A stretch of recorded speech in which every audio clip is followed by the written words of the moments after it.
उत्तर प्रदेश के जिला जौनपुर थाना सरायख्वाजा अंतर्गत कयार नहर के पास मंगलवार की देर शाम अपराधियों ने युवक को अंधाधुंध फायरिंग कर मौत के घाट उतार दिया था। 48 घंटे बीत जाने के बाद भी आरोपी पुलिस की पकड़ से अभी तक दूर है। बृहस्पतिवार देर शाम भाइयों के आने के बाद अब्दुल्ला को सुपुर्द खाक किया गया। बृहस्पतिवार को सऊदी से दोनों बड़े भाई तबरेज आलम और शाह आलम के पहुंचने के बाद परिवार में मातम छाया हुआ है। दोनों भाइयों ने डीएम और एसपी को मौके पर बुलाने की मांग की, लेकिन थाना प्रभारी अमित सिंह ने किसी तरह परिजनों को समझा बुझाकर शांत कराया और जल्द गिरफ्तारी का आश्वासन दिया। वहीं दोनों भाइयों का आरोप है कि आरोपियों को राजनीतिक संरक्षण मिल रहा है, इससे अभी तक पुलिस आरोपियों तक पहुंच नहीं पा रही है। आरोप है कि पिता की हत्या के मामले में भी पुलिस ने लापरवाही बरती और भाई के मामले में भी वैसा ही हो रहा है। सबसे छोटे भाई अब्दुल रहीम ने जान माल की रक्षा के लिए प्रार्थना पत्र भी दिया था। वहीं बृहस्पतिवार को परिजन तथा गांव वालों ने एकत्र होकर अब्दुल्ला के शव को सुपुर्द खाक किया। मौके पर भारी पुलिस बल भी मौजूद रहा।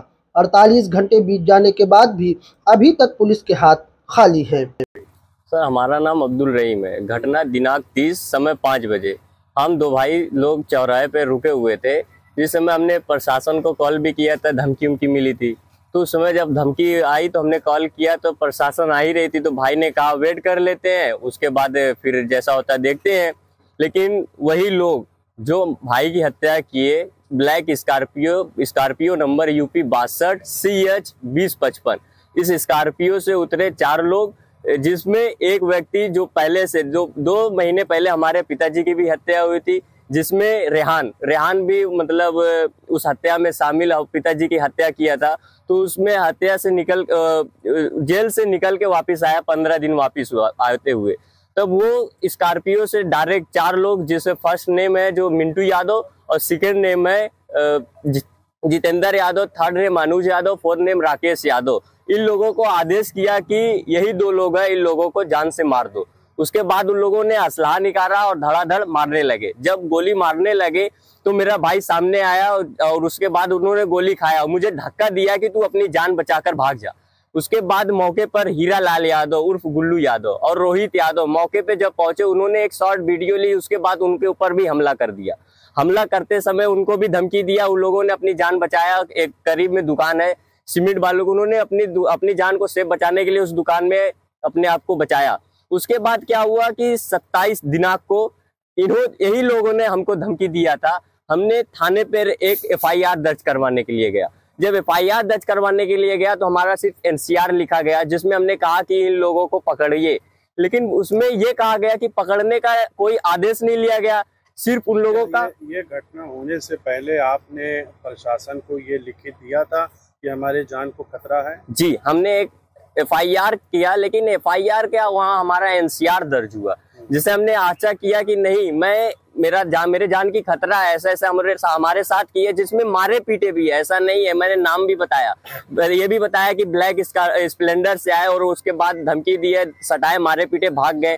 तो उसमें मारे पीटे थे आपको दिनांक 27 को। अच्छा, ये 27 जुलाई एक बार और घटना हो जी, 30 तारीख से पहले यानी 27 तारीख को। उसके बाद 30 तारीख को भाई का मर्डर हुआ। 2 महीने पहले हमारे पिताजी की भी हत्या हुई।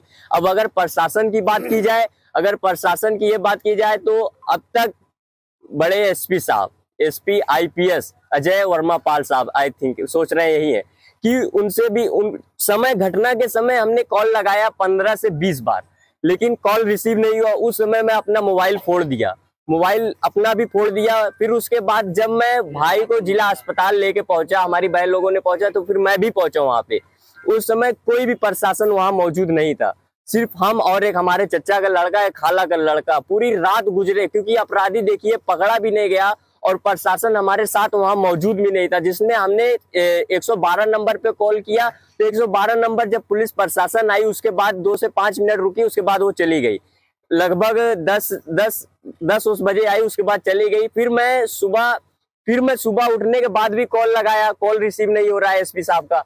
फिर हमने क्या किया, IG साहब को कॉल किया। जब IG साहब को कॉल किया तो सिर्फ उसके बाद पुलिस आई है। पुलिस कब आई है? 12 बजे आई है। उसके बाद फिर क्या हुआ कि भाई की पोस्टमार्टम के लिए तैयारी करने लगे। अगर ऐसे ही चलता रहे तो क्या होगा? न्याय हमको चाहिए, न्याय ऐसा चाहिए कि अब तक गिरफ्तार भी नहीं हुए वो लोग। गिरफ्तारी मान लीजिए चल रही है, लेकिन हमें न्याय ऐसे नहीं कुछ होगा। अगर न्याय दिखाना होगा या फिर सबके लिए बुलडोजर जब बना है तो बुलडोजर उन लोगों के घर पे क्यों नहीं चल रहा है? 24 से 48 घंटे हो गए हैं, अब तक कोई कार्रवाई के कैसे मैं कह सकता हूँ कि मेरी कार्रवाई हो रही है? तो आपके पिताजी की हत्या हुई थी 2-3 महीने पहले, फिर आज आपके भाई की हुई, तो ये दोनों मामला एक है? हत्या करने वाले अलग अलग है कि सेम ही दोनों लोग हैं? मामले जो अगर कहा जाए तो उसमें जो घटना में शामिल हमारे पिताजी को जो मारा मुजरिम, वो तो मौके पे खड़ा होकर के उन्होंने आदेश किया, उसके बाद इन्होंने गोली चलाया। उसके बाद अब ये मामला अब यहाँ तक भी आ रहा है कि जो हमारा बयान दे रहे हैं, जो गवाही दे रहे हैं, उनको भी धमकी दिया जा रहा है। और जो हमारे भाई की शादी हुई, उसके 2 छोटे बच्चे, उनकी देखभाल कौन करेगा और हमारी सुरक्षा कौन करेगा? 2-2 बार मेरी जान बची है, अब तक क्या कार्रवाई हो रही है? मांग को लेकर आप लोग अड़े थे, अभी तक दफन नहीं किए थे अपने भाई को, क्या मांग थी? मांग साहब हमारी ये हुई थी कि एसपी साहब यहाँ आए, कल से लेकर के परसों तक अभी तक हमसे हमारी बात नहीं हुई। हमने कॉल लगाया, जैसा कि बताया कि फोन नहीं लगा, मोबाइल तोड़ दिया हमने। मैं ये कहना चाह रहा था उनके सामने, बात मैं अपनी ये रखना चाह रहा था कि अगर उनको अगर पकड़ा नहीं जा रहा है, 24 से 48 घंटे हो गए, क्यों ना उनका घर गिराया जाए। मेरा आशा ये है कि जब सबके लिए बुलडोजर बना है, सबका घर गिराने के लिए, तो उन लोगों का घर क्यों नहीं गिराया जा रहा है? आश्वासन आपको कुछ मिला कि नहीं मिला? अब तक कुछ नहीं मिला। उसके बाद हमारे थाने सराय ख्वाजा से जैसा कि इंस्पेक्टर साहब आए, बात किया उन्होंने कि मैंने बात किया और बात भी करवाया। साहब ने कहा कि जैसा है कि आप मिट्टी दे दीजिए, उसके बाद हम साहब से बात करें, आपसे बात करवा दे रहे हैं। तो हम चाह रहे थे कि यहाँ आए, लेकिन चाहा उन्होंने ऐसा, तो बात माननी पड़ी। बात इसलिए हमने मान लिया, अब उन्होंने अपने बातों को रख दिया तो हमने कहा कि रख देते, लेकिन हमारी बात दिल की नहीं हुई। दिल की मेरी बात और मीडिया के भी सामने है, लोगों के सामने, जनता के भी सामने है कि मेरी बात यही होनी चाहिए कि उनका घर गिरना चाहिए अगर गिरफ्तारी वो नहीं हो पा रहे हैं, क्योंकि 24 से 48 घंटे हो गए, अब तक हमारा कोई कार्रवाई या फिर हमें कोई अभी तक कोई निष्ठम नहीं करवा सके। सरकार से आपकी मांग क्या है? सरकार से मांग सब यही है, गिरफ्तार नहीं हो रहे हैं तो उनका घर गिराया जाए ये जो घटना और हमारी सुरक्षा की जाए। ये घटना जो हुई थी, लिखित आपने दिया?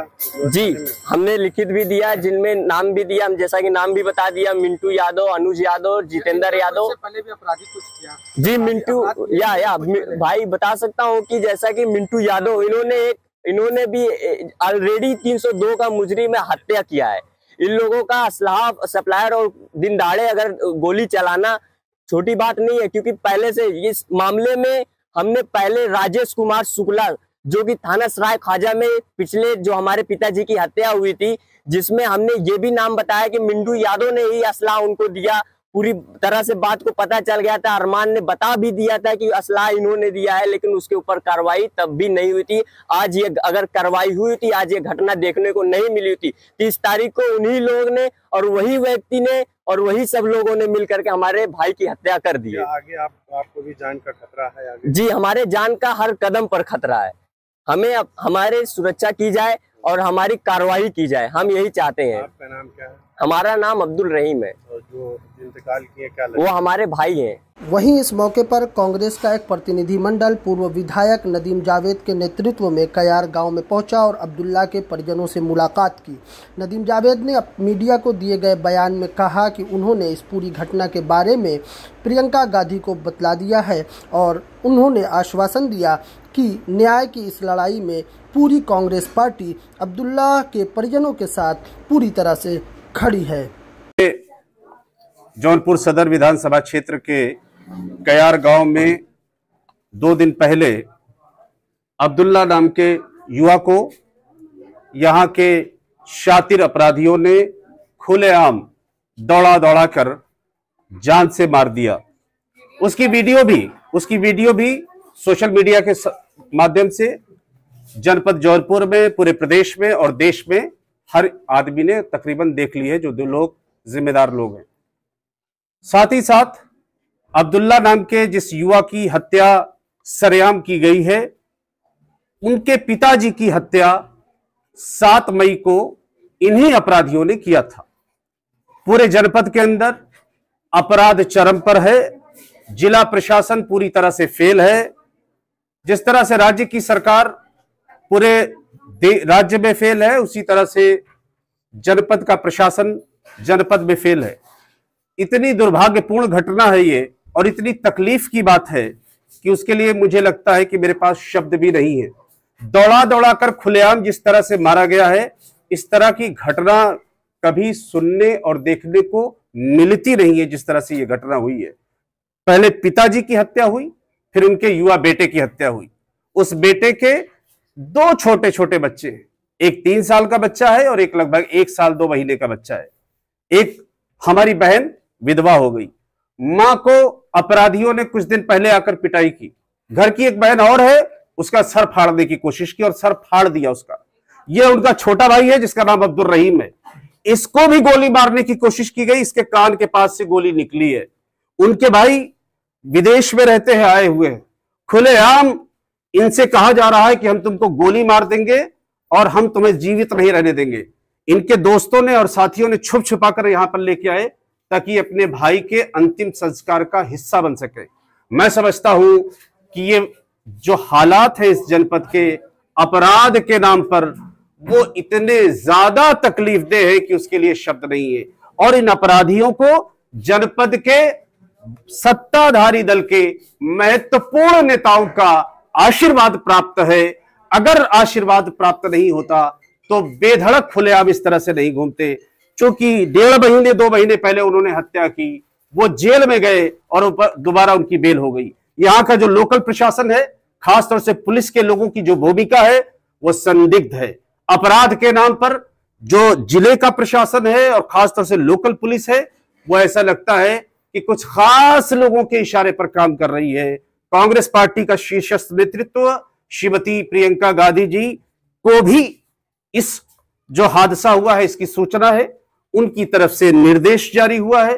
प्रदेश कांग्रेस कमेटी का एक महत्वपूर्ण डेलीगेशन आज यहां पर आया हुआ है। इसकी सूचना हम प्रदेश कांग्रेस कमेटी के सम्मानित अध्यक्ष को, अखिल भारतीय कांग्रेस कमेटी के शीर्षस्थ नेतृत्व को भी देंगे, और साथ ही साथ जिले के प्रशासन से हमारा डेलीगेशन मिलकर बात करेगा। और हम पूरा प्रयास कांग्रेस पार्टी की तरफ से, व्यक्तिगत अपनी तरफ से, और सबसे बढ़कर इंसानियत के नाते हमारा यह प्रयास होगा कि हम इस परिवार को इंसाफ दिला पाए। कहीं वाद विवाद हो सकता है, लेकिन खुलेआम हत्या कर देना, खुलेआम लोगों को जान से मार देना, खुलेआम ये कह देना कि हम जिसको चाहेंगे उसको ऊपर पहुंचा देंगे, बेहद अफसोसनाक है। और लॉ एंड ऑर्डर का जो सवाल है, इसको लेकर कांग्रेस पार्टी जनपद के अंदर भी, इस गांव के अंदर भी और राज्य के अंदर भी अपनी जिम्मेदारी का निर्वहन करते हुए लड़ाई लड़ने का काम और इस तरह के परिवारों को इंसाफ दिलाने का काम करती रहेगी। और हम निश्चित रूप से ये काम करेंगे। पिता के मामले में तो पुलिस ने मुकदमा दर्ज कर जेल भेजा था, उसमें क्या हुआ? उन्हीं अपराधियों को, इनका ये कहना है कि उन अपराधियों की बेल हो गई। बेल होने के बाद चूंकि ये गवाह थे, इनसे कहा गया कि आप गवाही अपनी वापस लीजिए। इन्होंने गवाही वापस लेने की बात नहीं कि वो भाई जिसकी हत्या हुई वो गवाह थे। रेहान मौके पे आया, गाड़ी नंबर यूपी 62 CH 2055। अब तक स्कॉर्पियो, ब्लैक स्कॉर्पियो पकड़ी नहीं गई। उसी गाड़ी में रेहान आया और दिन दहाड़े हत्या करवाया। हत्या होने के बाद एक वीडियो ऐसी बनी, जो हमारे गवाह बने हैं, हीरालाल यादव उर्फ गुल्लू यादव, उनका बेटा रोहित यादव, उन्होंने शॉर्ट वीडियो छुपा कर बनाया। उनके ऊपर भी हमला हुआ, अपने जान बचाया, उन्होंने हमारी भी जान बची। शॉर्ट वीडियो मरने के बाद आप जैसा कि देख सकते हैं कि मारा जा रहा है। क्या मामला था, ये घटना क्यों हुई? ये घटना रेहान ने करवाया, दिन दहाड़े करवाया। देखिए साहब, घटना एक बात कह दूं मैं, जो स्पष्ट बात है, 1 मिनट, जो बात महत्वपूर्ण ये है कि किसी का किसी से किसी तरह की भी कोई बातचीत हो सकती है। उसके लिए प्रशासन है, उसके लिए कोर्ट कचहरी है, उसके लिए सिस्टम है, उसके लिए संविधान है। आप किसी को खुलेआम इस तरह से मार देंगे और खुलेआम हत्या कर देंगे, मैं समझता हूं कि ये दुर्भाग्यपूर्ण भी है, अफसोसनाक तो है ही। साथ ही साथ ये जो लोग इस तरह की हरकत करते हैं, उनको सख्त से सख्त सजा दी जाए। और हम तो समझ रहे थे कि प्रदेश में बहुत ज्यादा लॉ एंड ऑर्डर मजबूत है, खासतौर से सरकार का बुलडोजर फौरन आ जाता है, तो इस तरह के अपराधियों के यहाँ बुलडोजर आता, बुलडोजर गिराता। खुलेआम एक ही परिवार के लोगों को, पहले आप पिता को मारोगे, फिर आप पुत्र को मारोगे, बाकी घर के परिवार के लोगों को आप कहोगे कि हम जान से मार देंगे, फिर ये भी आप महिलाओं पर हमला करोगे। और लोकल पुलिस प्रशासन खामोश है। या जिस तरह को उसको एक्शन लेना चाहिए था, उस तरह का उन्होंने एक्शन नहीं लिया है। तो मैं समझता हूं, ऐसा लगता है कि कहीं ना कहीं इन लोगों की मिली भगत भी पुलिस से है। मैं आरोप लगा रहे हैं जिम्मेदारी के साथ कि यहाँ के सत्ताधीशों के इशारे पर जिले का प्रशासन, खास तौर से लोकल पुलिस जो है, वो लगता है कि किसी दबाव के अंतर्गत काम कर रही है। अपराधियों के साथ, हत्यारों के साथ सत्ता के लोग भी खड़े हैं और अपराधी तो पुलिस और प्रशासन के साथ खड़े ही। जो वीडियो वायरल हो रहा है, जो दोनों आरोपी जो असलाह ला रहा है, जो बेलचे से मारना, क्या वो किसकी गिरफ्तारी हुई, मुकदमे में है वो? अब तक ये लोग गिरफ्तार नहीं हुए। मैंने गाड़ी नंबर बताया, घर गिरफ्तार हुए या नहीं हुए वो बात पूरी बताओ। गिरफ्तार अभी तक नहीं हुए वो लोग। 24 से 48 घंटे हो गए, अब तक कोई कार्रवाई नहीं हुई। आपको और कुछ करना? कल अजय राज जी मेरी मुद्दे को उठाया था, उन्नाव में गए थे, उन्होंने भी कहा जौनपुर जो घटना हुई है उस पर क्या कहना है? नहीं, मैं सिर्फ ये कहना चाहता हूं कि कांग्रेस पार्टी का शीर्षस्थ नेतृत्व, जैसा कि मैंने शुरू में ही कहा कि श्रीमती प्रियंका गांधी तक भी इस दुखद घटना की सूचना है। उनकी तरफ से भी ये निर्देश है कि इस परिवार को इंसाफ जिम्मेदारी के साथ दिलाया जाए। साथ ही साथ प्रदेश कांग्रेस कमेटी का हमारा जो नेतृत्व है, श्री अजय राय जी और दीगर जो दूसरे नेता हैं, वो सब लोग इन सवालों को राज्य के स्तर पर भी उठाने का काम करेंगे। और हम लोग कांग्रेस पार्टी के समर्पित कार्यकर्ता के रूप में और उससे बढ़कर एक जिम्मेदार नागरिक के रूप में हम लोग यहाँ पर इस परिवार को इंसाफ दिलाने का पूरा प्रयास करेंगे। साथ ही साथ एक और घटना बदलापुर में इसी तरह की हुई है, वहां भी एक पंडित जी की हत्या कर दी गई है, महाराजगंज में हत्या कर दी गई है। बदलापुर विधानसभा क्षेत्र की मैं बात कर रहा हूँ। वहां के सवाल को भी हम लोग जिम्मेदारी के साथ उठाएंगे। आज हमें वहां जाना था, किन्हीं कारणों से हम नहीं जा पाए क्योंकि बारिश वगैरह बहुत हो गई है। कल हम उन परिवार से भी मिलेंगे और हम जिले के प्रशासन से, जिलाधिकारी से, एसपी महोदय से, डीआईजी से, डीजीपी से, जहां जहां भी आवश्यकता होगी, हम इनकी बात को और इनकी आवाज को और इनके दर्द को ताकत देने का काम करेंगे। यह है कि इनके परिवार को सुरक्षा भी उपलब्ध कराई जाए, क्योंकि अपराधी ये कह रहे हैं कि इनके भाई की हत्या करेंगे। इनके छोटे भाई को तो गोली ही मारी जो कान से निकल गई। इनके परिवार पर, महिलाओं पर भी उन्होंने हमला किया। बहन हमारी खड़ी है, आ जाओ बहन, कोई ऐसी बात नहीं, आइए आप। इसका सर फाड़ दिया था। सर दिखाओ बहन अपना, किस तरह से फाड़ा आपने, देखिए पूरा सर फाड़ दिया इसका। इसकी और अपनी वीडियो भी दिखा दो, जैसे अब तो जख्म सूख गया इसका, बहन का। इसका इलाज हुआ, बहन का इलाज हुआ, इसका सर फाड़ दिया। महिला विनती है कि आप भी हमारे घर पे आइए, हम लोग की दर्द सुनिए।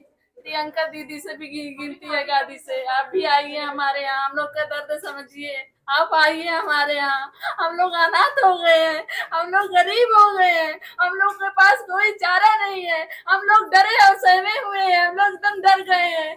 दिन दहाड़े हमारे भाई की हत्या हो गई, बाप की हत्या हो गई। 2 महीने पहले बाप मारा गया, उसके बाद भाई नौजवान 27 साल का मारा गया। उसका 2 बेटा है, औरत है, बीवी बच्चे, कहाँ जाएंगे? आज हमको मार देगा, हमारा बेटा अनाथ हो जाएगा। भाई कहाँ है? इनके बेटी लड़के कहाँ सब जाएंगे? प्रियंका दीदी जी, आप यहाँ पर हमारा दर्द समझने के लिए चलिए आइए। आपसे हाथ जोड़ के विनती है, आप हमारे यहाँ आ जाइए। हम लोग को न्याय दिला दीजिए, हम लोग को सुरक्षा दिला दीजिए। हमारे भाइयों को डर है कि गुंडा लोग, बदमाश लोग फिर से मार डालेंगे। और बदमाश लोगों अभी तक कोई गिरफ्तार नहीं हुआ है, अभी तक कोई गिरफ्तार नहीं हुआ है।